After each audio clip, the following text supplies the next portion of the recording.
Hey guys, and welcome to Petrol Ped. Now, a couple of years ago, I made a video entitled The Reality of Living with an EV That Nobody Talks About. And in that video, I made a few predictions about where I thought the future of EVs was going. Well, 2 years later, we're starting 2025, and I wanted to revisit the subject and talk about the reality of buying an EV in 2025, when, by the way, 28% of all new car sales must be battery electric. Was I right with any of my predictions? Has it got better? Has it got worse? And what I want to try and do is approach this not with an EV bias or with a petrol bias. I want to approach this with an even playing field. Let's just look at the facts and figures as they are.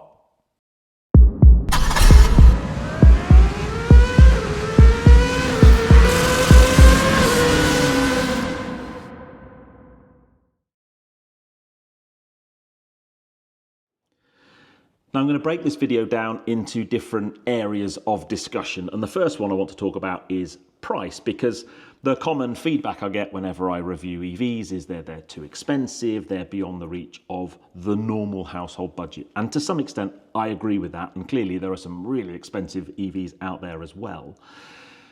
Interestingly, I wanted to try and compare an internal combustion engine with an equivalent electric vehicle, and I'm going to use Mini as an example. I remember when the Mini Electric launched, the electric version of the Mini was actually cheaper than the internal combustion engine version. That isn't the case anymore with the latest Mini Cooper.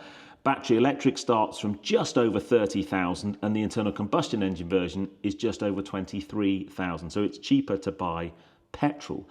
There are, however, some reasonably priced EVs on the market. The Dacia Spring is the cheapest EV you can buy brand new. They are just under £13,500. But if you want a car that's got a bit more range, because the Spring is very limited in terms of range, you could get an MG ZS EV. That will do 273 miles WLTP. I'm going to be talking about that very shortly though, for £18,759. Citroen EC3 will do 200 miles for just under £20,000. Up the budget a bit, we'll get you a Kia EV3 with a WLTP of 375 miles, which is a lot of range, and they start from £32,000. MG4 will do 329 miles for 22.5, and there are a number of others at that kind of price point. And those kind of numbers, when many people would finance cars, actually, that's the lower end scale. For sure, you look at the German brands, you're looking at 40, 50, 60,000 pounds for cars.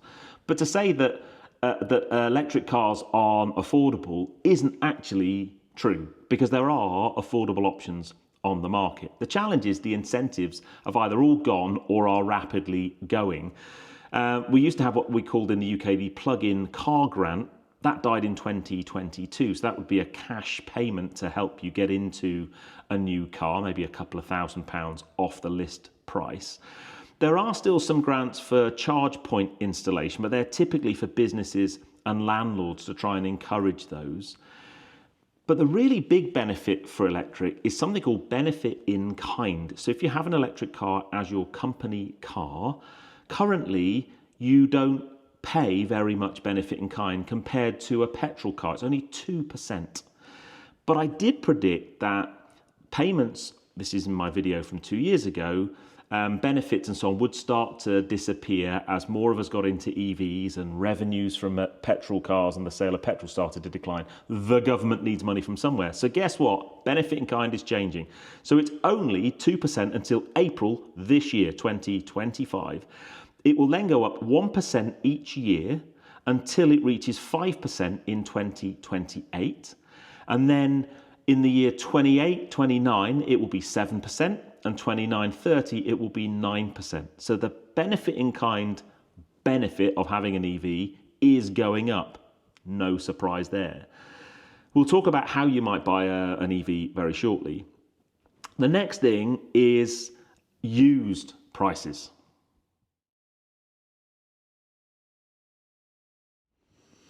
So what about buying a used EV? Well, I'm going to use Auto Trader as an example. This video is not sponsored by Auto Trader. But I've just done a search here, and the only category I put in there is electric, and there are some 27,500 EVs currently on sale on Auto Trader. I've done a filter here to show lowest to highest price. So the cheapest EV for sale on Auto Trader at the moment is £1,500. That goes all the way up to a Rolls-Royce Spectre at £400,000. But I just found this quite interesting because there are cars here, you know, a couple of £1,000 for a Nissan Leaf, one of the best-selling electric cars of all time. The thing you need to be wary of these early Leafs is they had quite a small battery, only 23, 24 kilowatt hour battery. Range is going to be reasonably limited. Now, all I would say is there's clearly a big thing about battery longevity and battery life. I'm going to get to that very shortly. But if you just like buying an older car with 50, 60, 70,000 miles on the clock, yes, the battery is going to have some wear on it. Batteries are lasting a lot longer than we thought they were going to. But if I was buying a 60, 70,000 mile petrol car, I'd be, you know, have concerns about the engine and its longevity and so on. So I don't think it's a massive amount of difference. And there's a huge amount of choice. So, you know, for sure, would I buy an EV at £2,500? Probably not. I'm lucky enough I don't have to think about that. But let's change the search criteria a little bit. I'm going to put the make and model here, and I'm going to do a search on the best-selling EV in the UK last year, which was a Tesla Model Y. I'm going to search, there's 554 cars for sale. I'm going to ignore the Cat S ones. I don't really want to buy an X or an insurance issue car. But they start from like £24,000 for a 60,000 mile car. And that car, that's got loads of life left in it. And if you want to get into EV, you know, to start with, a Tesla is a brilliant place to do that because the living with ability of one of those is amazing. So, you know, the comment, EVs are expensive. All cars are expensive, let's face it. But you can get into an EV for probably cheaper than you thought. There's plenty of electric second-hand car dealers that you can go and have a chat with. Then the final thing is a lot of people buy their car, rather than buy it outright, they put it through some kind of salary sacrifice scheme where the payment gets taken from your salary before you pay tax, so there's a benefit there.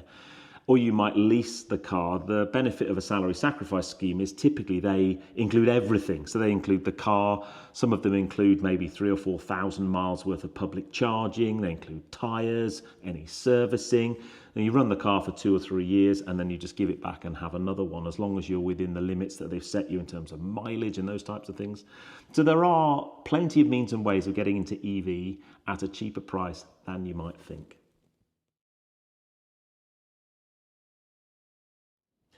Next up, depreciation, which, by the way, isn't just an EV thing. All cars depreciate unless you're looking at some really specific, very limited run, high-end exotic cars that hold their value or go up in value. But the AA estimate that the average car will lose 60% of its value after 3 years at 10,000 miles a year. I think the challenge that EVs have, first up, is battery life or expected battery life. I've mentioned that already. But we're seeing that that is way better than we thought it was going to be. You know, batteries in electric cars can last 10, 15 years, maybe even more. And even after a good amount of time and a good amount of miles, still be operating at maybe 80 or 90% of their original capacity, which is more than enough for the average user. I think one of the issues with depreciation in EVs is the rate of if you like, change of technology, the new battery tech coming in, new car tech coming in. EVs can seem out of date very quickly. You know, I only need to look at something like Porsche Taycan. The latest generation of Porsche Taycan has so much better range and so much more tech on it than the previous generation. That hits the previous generation pretty hard. But what that does is give opportunity to people buying used ones. We've just looked at the used prices on Auto Trader of some EVs, and that means if I'm seeing severe depreciation, then there's an opportunity for used car purchase. And if a lot of people are buying that through some kind of salary sacrifice scheme or leasing scheme, then it's less of an impact on their financial well-being. So depreciation, there's the plus and minus side, but I don't think it's any much worse than petrol cars. And the most depreciating car in the UK last year wasn't an EV, it was a BMW 8 Series. So that just goes to prove my point.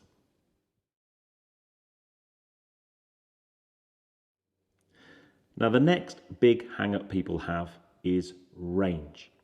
I want to talk about range, but you also have to talk about charging at the same time as range. But let's do range first. First up, I don't think the industry helps itself by quoting WLTP figures for range. Now, WLTP, by the way, stands for Worldwide Harmonized Light Vehicle Test Procedure.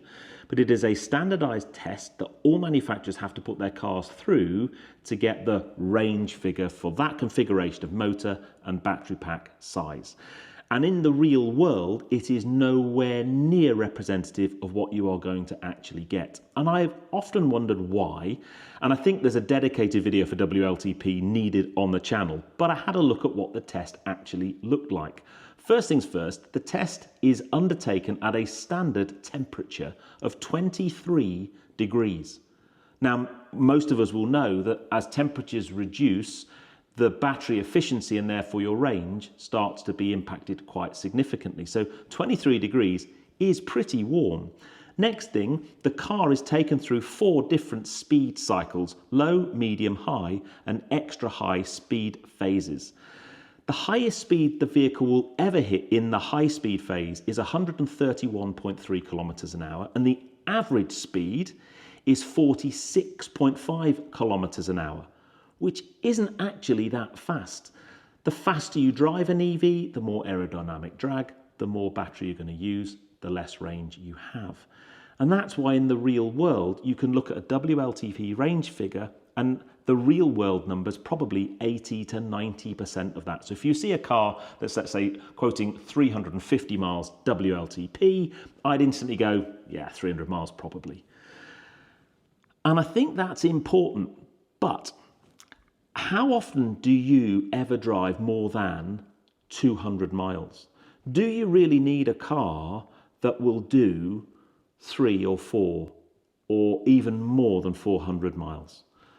And the instant answer you get from any petrol head is, but Pete, my petrol car will do 300 miles and it only takes me 5 minutes to fill up. And you are right. My electric car might do 300 miles and it's going to take me more than 5 minutes to fill up. But there's another thing you're forgetting to take into consideration.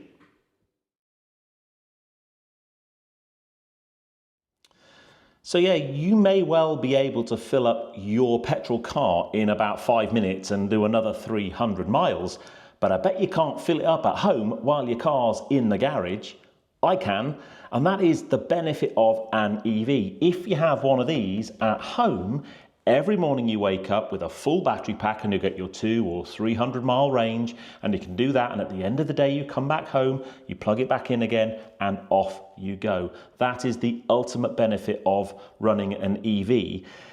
And therefore, when we talk about charging, we need to understand home charging and public charging. Home charging, the other benefit is, how much is it going to cost me to charge my car? Well, if you get the right off-peak tariff, the cheapest one I found with a very quick search this morning was 6.7 pence per kilowatt hour. The only thing you need to be a bit careful of is off-peak tariffs might be cheaper at night time, but then more expensive during the day. So I don't actually run an off-peak tariff at home because I don't have an EV all the time, and therefore it makes sense for me to just pay a little bit more when I do have one. But if you wanted to have an example, I'm going to choose a Kia EV3 because I've mentioned them before as from about £23,000. And a Kia EV3 has an 81.4 kilowatt hour battery. So that means you could get 0 to 100% of charge, which realistically you would never do, on this wall box for £5.45. And that in that car is going to give you around about 280 to 300 miles, and that equates to 1 pence per mile. That's how cheap it's going to be. The problem, however, is I'm all right, Jack. I've got off-street parking and I've got my own charger. And what if you don't? Well, in rural areas, only about 1 in 6 houses don't have off-street parking. In urban areas, that's the challenge for me. 60% of urban homes don't have their own off-street parking. And even if you do have off-street parking, what if you have multiple cars in the house? This is where it all starts to get a little bit tricky. But then you can charge at work, right? Some of you will contact me and say, I can charge at work for free.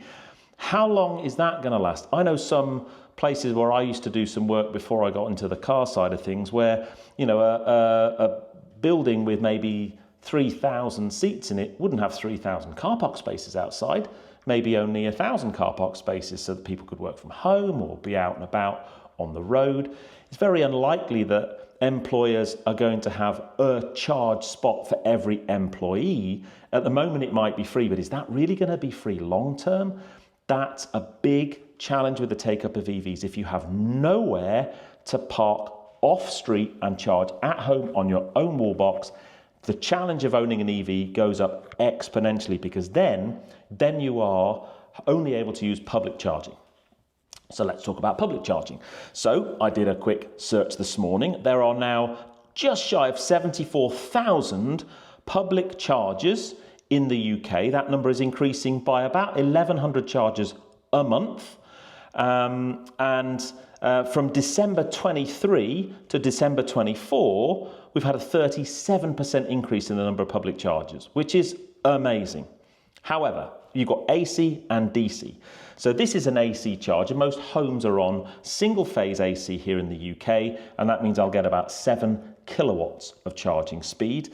If you're on 3-phase electric, you may well go up to 22 kilowatts, but you have to be quite careful. Some cars, they'll do AC and DC charging, but they'll only do AC up to 11 kilowatts. But in public, the majority of public chargers are AC chargers. What you really want is DC. And when you look at how we categorize chargers, I've used ZapMap as a reference, but the government interestingly categorise chargers slightly differently. But ZapMap talk about slow, fast, rapid, and ultra rapid. Slow is 3 to 7 kilowatts, one of these. Fast is 8 to 49 kilowatts, which is the high end of AC and the low end of DC charging.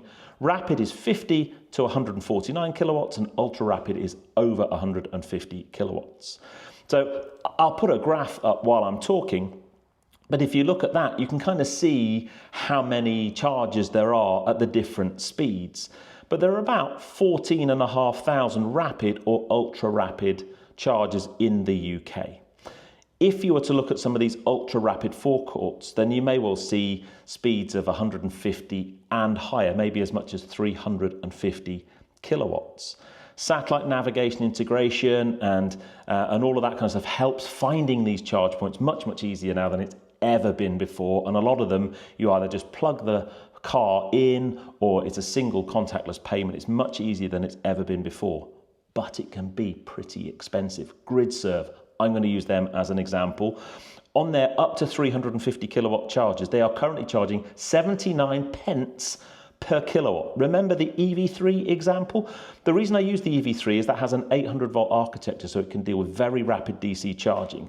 But if I did a 0 to 100% charge, which I'm never going to do in public, I'd only ever do maybe 10 to 80%, but just to keep the numbers easy, a 0 to 100% charge at GridServe now would be £60.30, and that would get me 280 to 300 miles. That now means at home, charging on one of these, it was 1 pence per mile. It's now 20 pence per mile. It is 20 times more expensive to run your car. That is a lot. So if you don't have home charging, running an EV is an absolute nightmare. So yeah, you just need to be, if you have an EV and you can charge at home, brilliant. If you have to charge in public, I'm not saying it can't be done. It's just a completely different level of price, or if you like, expense, and also convenience, because I can't just plug my car in and charge at home. However, the last thing to note is I mentioned the EV3 having very rapid charging.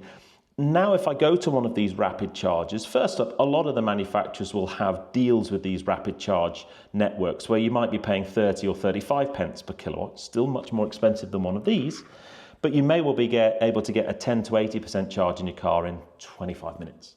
So that's, you drive your 250 to 300 miles, you stop, 25 to 30 minutes later, you're back up to being able to do a couple of hundred miles and off you go. And that's the range charging argument. I know I've spent a long time talking about that, but it's super, super important to understand.